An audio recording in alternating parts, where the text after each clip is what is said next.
Sveiki, tikrai nėra to žmogaus, kuris bent kartą gyvenime nebūtų graužęsis, kad kažką pamiršo.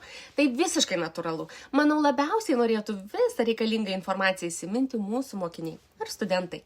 Tad kasgi turi įtakos mūsų atminčiai? Be abejo, geras miegas. Miegant vyksta įsiminimo procesas, formuojasi ilgalaikė atmintis. Antra, fizinė veikla. Sportuojant smegenys geriau aprūpinamos deguonimi. Taip pat išsiskiria laimės hormonų. Ir trečia, mityba. Na, o žinant, kaip maitinasi mūsų paaugliai ir studentai, net nebejoju, kad kyla nerimas. Trūkstant tam tikrų medžiagų, atmintis, o ir visa smegenų veikla nedirbs reikiamų pajėgumų. Tad primenu, kad galite pasitelkti pagalbą Memostar Infinite papildus protiniai veiklai ir atminčiai, kurių sudėtyje yra geriausių polifenolių rinkinys memofenol, mokslo patvirtinta biologiškai aktyvi sinergija, trumpalaikės ir ilgalaikės atminties bei pažintinių funkcijų gerinimui. Ir mano patarimas.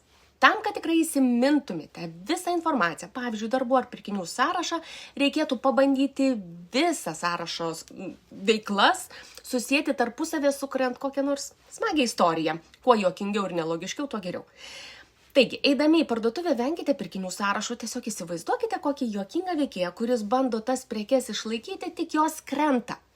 Na ir tikiuosi, kad tame pirkinių sąraše bus ir Memostar Infinite kapsulės.